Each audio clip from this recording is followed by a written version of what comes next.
좀 오래된 얘기입니다마는 제가 잘 아는 할머니 한 분에게 제가 전도를 한 일이 있습니다. 이 할머니는 아주 건강하셨어요. 그러나 연세가 많으시기 때문에 언제 세상을 떠나실지 모르기 때문에 저는 열심히 전도를 했습니다.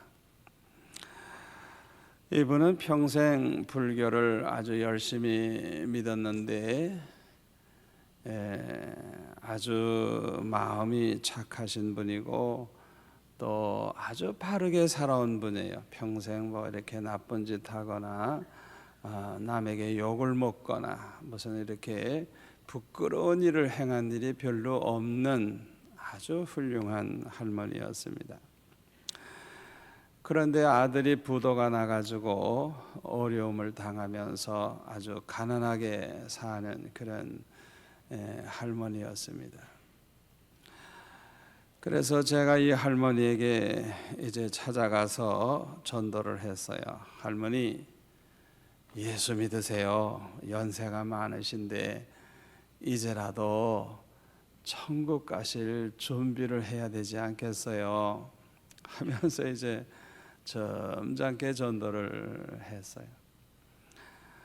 그랬더니 이 할머니 하시는 말씀이, 내가 평생 예수 안 믿다가 이제 믿는다고 해서 천국에 가겠느냐, 그렇게 말씀하시면서 거절을 하셨습니다. 평생 좋은 일 한 것도 별로 없고 또 이제는 나이도 많고 또 집안이 가난해서 돈도 없으니 좋은 일을 할 형편이 아니라는 거예요. 내 이 나이에 가진 것도 없고 내가 무슨 공로를 세우겠느냐, 좋은 일을 해야 내가 좋은 데 갈 텐데 자기는 나이도 많지 돈도 없지, 그러니까 불가능하다는 거예요. 그래서 예수 믿고 천국 가는 것을 자기는 포기하겠다는 거예요. 이 할머니는 경우가 바른 분이고 또 아주 양심적으로 살아온 분이었습니다. 그러므로 평생 예수를 안 믿던 사람이 죽을 때가 되니까 이제라도 예수 믿어서 천국에 가겠다는 그런 얌체가 되지 않겠다는 것이죠. 어떻게 생각하면 그냥 편하게 그냥 생각하고 이제라도 예수 믿으면 좋으련만은 좋은 일을 많이 해야만, 세상에서 좋은 일을 한 것이 좀 많이 있어야만 천국에 갈 수 있다고 하는 그런 생각 때문에 쉽게 받아들이지를 않는 것입니다. 누구든지 예수를 믿기만 하면 아무 공로가 없어도, 좋은 일 한 것이 전혀 없다고 할지라도 예수를 믿기만 하면 구원받는다고 하는, 이걸 받아들이지를 못하는 거예요. 그럴 수가 없다는 거예요. 또 어떤 사람은 전도해 보면 자신이 범한 죄가 너무 많고 너무 크기 때문에 예수 믿어도 구원을 얻을 수 없다고 생각하는 그런 사람들이 있어요. 자기가 자기를 볼 때 자기는 너무 죄를 많이 범했기 때문에 자기 같은 사람은 예수 믿어도 구원을 못 받는다는 것이죠. 이런 사람은 보면 자기 자신이 자신을 용납을 못하는 거예요. 자기가 자기를 용서를 못하는 거예요. 자기는 너무 죄가 많으니까 그냥 죄 가운데 그냥 살다가 죽어야 된다는 거예요. 자기는 뭐 구원이고 천국이고 갈 자격이 없다는 거예요. 파스칼은 이렇게 말을 했습니다. 사람은 다 죄인인데 이 땅에는 두 가지 종류의 인간만이 존재한다 그랬어요. 하나는 자신이 죄인이면서도 죄인인 줄 모르는 죄인이고, 또 하나는 자기 자신이 죄인인 줄 인정하는 죄인. 이렇게 두 가지 종류의 사람만이 있다 그랬어요. 죄인이면서도 자신이 죄인인 줄 모르는 사람은 소망이 없는 인간이고, 자기 자신이 죄인인 줄 아는 그런 죄인은 소망이 있는 그런 죄인이라고 파스칼은 말을 했습니다. 성경에 보면 우리 예수님께서는 이렇게 말씀하셨습니다. 나는 의인을 부르러 온 것이 아니라 죄인을 불러 구원하기 위해서 왔노라 말씀을 하셨어요. 의인을 부르러 온 것이 아니다. 왜냐하면 의인은 구원받을 필요가 없어요. 자기 의로 구원받고 자기 의로 좋은 데 가기 때문에 의인은 구원을 특별히 받을 필요가 없는 거예요. 이미 그 사람은 자기 의로 좋은 데 가니까. 구원이라고 하는 것은 죄인들에게만 필요한 것이 아니겠습니까? 그러나 사실은 의인은 이 세상에 하나도 없다고 성경은 말씀하고 있습니다.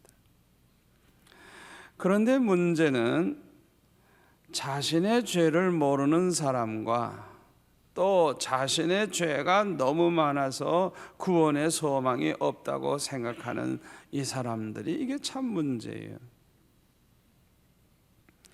아무리 죄가 많아도, 아무리 큰 죄를 범했다고 할지라도 예수 믿으면 구원 얻습니다. 어떤 죄를 범했다고 할지라도, 아무리 부끄럽고 더러운 죄를 범했다고 할지라도 예수 믿으면 구원 받아요. 아멘. 여러분, 여기에 대해서는 확신을 가지시기를 바랍니다. 오늘 본문 누가복음 23장에 나오는 그 강도를 보세요. 예수님이 십자가에 못 박히실 때 그 십자가 양쪽에는 두 강도가 함께 십자가에 못 박혀 있었습니다. 이 두 사람은 행악자예요. 아주 악한 짓을 한 사람들이, 강도들입니다. 그러므로 자기의 죄로 마땅히 죽어야 할 자가 이제 죽는 거죠. 그런데 이들은 죽어가면서도 예수님을 저주하고, 죽어가면서도 욕설을 하고, 죽어가면서도 몸부림을 쳤습니다. 그런데 이 중 한 사람이 갑자기 심경의 변화가 일어났습니다. 예수님이 메시아라는 것을 알게 되었던 것입니다. 예수님이 누군지를 알게 되는 순간 이 강도는 변화되기 시작을 한 것입니다. 그러므로 계속해서 예수님을 저주하고 비방하고 있는 다른 강도를 향해서 꾸짖으면서 이렇게 말했습니다. 네가 동일한 정죄를 받고서도 하나님을 두려워 아니하느냐? 우리는 우리의 행한 일에 상당한 보응을 받는 것이니 이에 당연하거니와 이 사람의 행한 것은 옳지 않은 것이 없느니라. 이렇게 말을 했어요. 그리고 나서 예수님께 부탁하기를, 예수여, 당신의 나라에 임하실 때에 나를 생각하소서, 나를 좀 기억해 주소서, 그렇게 부탁을 했어요. 이때 예수님이 말씀하시기를, 내가 진실로 네게 이르노니 오늘 네가 나와 함께 낙원에 있으리라. 너는 나와 함께 천국에서 만날 것이다. 할렐루야. 예수님 우편의 강도가 믿음으로 구원받았다고 하는 것을 알 수 있는 그 이유가 몇 가지가 있는데, 첫째로는 예수님 말씀을 통해서 이 사람이 구원받았다는 것을 알 수가 있어요. 예수님이 뭐라 그랬어요? 내가 진실로 너에게 이르노니 네가 오늘 나와 함께 낙원에 있으리라. 오늘 이제 죽을 걸 아니까 오늘 이제 죽어서 이 세상을 떠나면 너하고 나는 천국에서 만난다, 그 말씀이에요. 예수님 말씀을 보니까 이 강도는 구원받았어요. 구원받았어요. 두 번째로는 이 강도가 진심으로 회개한 것을 보면 구원받은 줄 알 수가 있습니다. 잘 들으세요. 구원은 어떻게 하면 얻어요? 믿음으로 얻어요. 예수를 믿으면 얻어요. 그 사람이 예수 믿는 믿음이 있다고 하는 그 증거가 무엇으로 나타나는 줄 압니까? 회개로 나타납니다. 믿음이 있는 사람, 정말 예수 믿는 사람들은 그 증거가 나타나는데 반드시 회개를 하는 것입니다. 성령으로 거듭나서 참 하나님의 자녀가 된 증거가 무엇으로 나타나는 줄 압니까? 성령으로 거듭난 사람의 그 특징이 뭐냐? 회개로 나타나요. 어떤 사람은 성가대 찬양을 들으면서 눈물을 툭툭툭툭 흘리면서 회개를 합니다. 어떤 사람은 이 자리에 나와 그냥 앉으면서 울기 시작합니다. 어떤 사람은 설교를 들으면서 계속 눈물을 닦으면서 회개를 해요. 그게 우연한 거 아니에요. 그 사람 안에 믿음이 있다는 거, 믿음으로 구원받은 사람이라는 거예요. 성령으로 거듭난 증거예요. 이 회개가 얼마나 중요한지 모르는 것입니다. 이 강도가 어떻게 회개하는가 봅시다. 이 강도는 자신이 죄인임을 인정했어요. 그리고 이 강도는 자신이 죄인일 뿐만 아니라 자신의 죄 때문에 십자가에 못 박혀 죽는 것이 당연하다고 했습니다. 자신의 죄를 생각하면 이렇게 심판받아 죽는 것이 당연하다는 것입니다. 이 회개한 자의 마음이에요. 요한일서 1장 9절에 보면 만일 우리가 우리 죄를 자백하면 저는 미쁘시고 의로우사 우리 죄를 사하시며 모든 불의에서 우리를 깨끗게 하실 것이요. 그래서 자기 자신의 죄를 인정하는 사람, 그것을 솔직하게 자백하는 사람, 나는 정말 죽어 마땅한 죄인입니다. 내가 그렇게 죄를 범한 사람입니다. 이게 회개하는 자의 마음이에요. 그게 회개한 증거예요. 그런 사람은 다 죄를 사해 주실 뿐만 아니라 깨끗하게 해 주시겠다고 성경에 보면 말씀하고 있습니다. 그뿐만 아니라 이 강도는 예수님을 메시아로 알고 예수님을 믿고 의지한 것을 보아서 구원받았다는 것을 알 수가 있습니다. 하나님이 택하신 백성과 택하지 아니한 이 불택자의 차이가 어디에 있느냐? 택함 받은 사람은 반드시 예수를 믿고 죽습니다. 사도행전 13장 48절에 보면 영생을 주시기로 작정된 자는 다 믿더라. 영생을 얻기로 작정된 사람, 천국에 가서 영생 복락을 누릴 사람들, 그렇게 예정된 사람들은 다 예수를 믿더라. 택함 받은 백성은 반드시 예수를 믿는 것입니다. 택함 받은 자에게 하나님이 주시는 특별 은혜가 뭐냐? 예수 믿게 되는 은혜인 것입니다. 하나님께서는 은혜의 하나님이시기 때문에 은혜 베푸시기를 좋아하시는데요, 믿는 자나 안 믿는 자나 누구에게나 다 베풀어 주시는 은혜가 보통 은혜, 일반 은혜예요. 똑같이 비가 내리죠. 똑같이 태양빛이 비추죠. 똑같이 아들 딸 낳죠. 그냥 믿는 자나 안 믿는 자나 그저 누구에게나 베푸시는 은혜예요. 그런데 택함 받은 백성에게만 베푸시는 특별 은혜가 뭐냐? 예수 믿게 되는 은혜인 것입니다. 예수 믿는 건 아무나 믿게 되는 거 아니에요. 특별한 은혜로, 하나님의 특별한 은혜로 택함 받은 백성들은 예수를 믿는 것입니다. 하나님이 창세전에 택하신 백성은 반드시 회개하고 반드시 하나님께 돌아오고 반드시 예수님을 믿는 것입니다. 이것이 택자에게 하나님이 주시는 특별 은혜인 것입니다. 여러분 잘 생각하세요. 회개하는 건 내 맘대로 못합니다. 예수 믿는 건 내 맘대로 못합니다. 그거야 내 맘대로 안 돼요. 회개가 돼야 회개를 하죠. 회개가 그거 아무나 되는 줄 알아요. 아무나 교회 나오는 줄 알아요. 천만에요.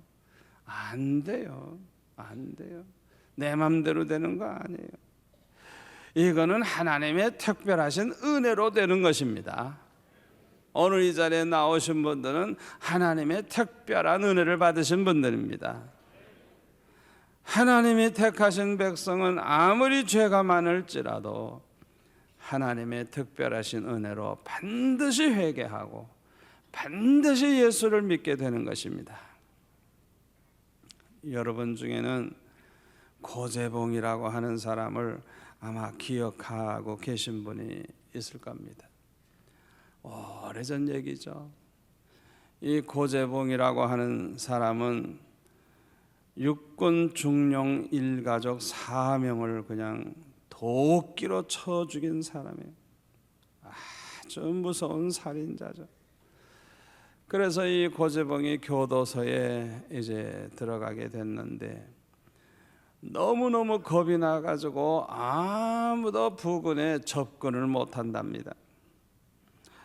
간수도 형목도 접근하지 못하고 아무도 그 사람 옆에 가기를 두려워하는 거예요. 죄수들끼리 만났을 때 이 고재봉이가 야, 나 고재봉이다 이러면 그냥 누구든지 그냥 아이고 형님, 그냥 나이가 많은 사람들도 고재봉 앞에서는 무조건 형님 하고 머리를 숙였다 그래요. 사람을 셋이나 죽이고 감옥에 들어온 사람도 고재봉 앞에서는 형님 그랬어요. 왜? 4명을 도끼로 찍어 죽였으니까. 자기보다 더 아주 더 센 그런 살인자니까 형님 그랬다는 거예요. 그런데 어느 날 소포 하나가 고재봉 앞으로 왔는데 소포를 뜯어보니까 다른 게 아니고 성경책이에요. 그러니까 고재봉이 재수 없다고 성경을 내동댕이를 쳤어요. 그러다가 가만히 생각해 보니까 그 성경 종이가 부들부들하고 그래서 그거 휘주로 쓰면 좋겠다. 그래가지고 이제 한쪽을 찍 찢어가지고 이제 변소 이제 대변 볼 때 이제 가서 앉아서 그 종이 이제 찢어가지고 한 거 심심하니까 앉아 있는 동안에 읽어본 거예요. 그러다가 복음을 알게 됐어요. 그러다가 예수님을 알게 됐어요. 성경을 찢어가지고 휘주로 쓴다고 변소에 가지고 갔다가 그걸 읽는 동안에 그의 마음속에 복음이 들어오게 된 것입니다. 어느 날 그 한간방에 같이 있었던 이인수 대령이 보니까 이분이 우리 교회에 와서도 간증 몇 번 했어요. 이 이인수 대령이 보니까 이 고재봉의 눈이 달라졌더래요. 그 눈에 그 살기가 다 빠졌더래요. 그러던 어느 날 이 고재봉이가 인수 대령에게 그러더래요. 대령님, 나 같은 사람도 하나님이 받아줄까요? 그러더래요. 이 말을 들은 인수 대령은 말 한마디 잘못하면 트집 잡힐까 봐 아무 말도 못하고 가만히 있었다고 합니다. 그렇게 겁을 냈어요. 그런데 보니까 차츰 태도가 변하기 시작을 하는데, 야, 저 사람이 달라지네. 그래가지고 형목에게 연락을 했다고 합니다. 목사님, 저 사람이 신상에 변화가 온 것 같은데 좀 확인 좀 해보시죠. 그렇게 연락을 했더니 이 형목이 찾아와 가지고 이 고재봉을 만나보니까 사람이 달라진 거네요. 영 달라졌어요. 그런데 이 고재봉이, 목사님, 나도 예수 믿으면 용서받습니까? 그러더래요. 글쎄, 나도 예수 믿으면 용서받을 수 있는, 그렇다고 대답을 했더니 그때부터 예수님을 믿기 시작을 하는데, 얼마나 열심히 믿고 얼마나 열심히 전도하는지, 그 감옥에 2,000명의 죄수가 있는데 1,800명을 예수 믿게 했어요. 얼마나 전도를 열심히 했는지. 그가 전도할 때 이런 식으로 했다고 합니다. 야, 앞길이 구말리 같은 놈들아, 너희가 이렇게 살다가 갈 거니? 이 감방에서 다시 나 같은 사람을 안 만나려면 너희들도 예수 믿어야 한다 하면서 전도를 하면 수많은 죄수들이 예수 믿겠다고 손을 다 들었다 그래요. 그리고 다 같이 찬송을 이제 불렀는데, 나 같은 죄인이 용서함 받아서 주 앞에 옳다함 얻음은 내 공로 아니라 어린 양 예수의 그 피로 속죄함 받았네. 그냥 죄수들에게 이 찬송을 다 가르쳐가지고 그냥 그 감옥 안에서 1,800명이 찬송을 하는 거예요. 여러분 한번 그 광경을 상상해 보세요. 그는 죽으면서 이런 말을 했다고 합니다. 내가 좀 더 일찍이 하나님을 알았더라면 이렇게 악한 자가 되지 아니하였을 것을. 나에게 일찍 복음을 전해준 사람이 있었더라면 내가 이렇게 죽지는 않았을 텐데. 그런 말을 하면서 마지막으로 찬송 한 장을 쫙 부르고 그리고 죽었다는 것입니다. 고재봉과 같은 인간도 복음이 들어가니 이렇게 전도하는 사람이 되고 이렇게 변화가 되고 새 사람이 되는 것입니다. 여러분, 아무리 큰 죄인이라고 할지라도, 아무리 양심이 화인 맞은 인간이라고 할지라도 예수 믿으면 구원받습니다. 예수 믿으면 변화됩니다. 여러분, 예수를 진짜로 믿지를 않기 때문에 문제지, 정말 믿는 사람이라면, 정말 예수님을 믿고 정말 복음을 알고 정말 예수님을 안다고 하면 고재봉이 변화되는 것처럼 반드시 변화돼, 반드시 새 사람이 돼요. 누구든지 예수 믿으면 구원 얻습니다. 누구든지 예수님을 만나면 변화됩니다. 또 누구든지 착하고 좋은 사람만 예수 믿게 되는 것이 아닙니다. 때로는 7 귀신 들렸던 막달라 마리아 같은 사람도 예수 믿을 수 있습니다. 예수님 우편에 있던 강도와 같은 사람도 예수 믿을 수 있습니다. 예수님은 의인을 부르러 오신 것이 아니요 죄인을 불러 구원하기 위해서 오셨다 그랬어요. 그러므로 어떤 죄인이라도 예수님을 믿기만 하면 구원 받을 수 있는 것이요 변하여 새 사람이 되는 것입니다.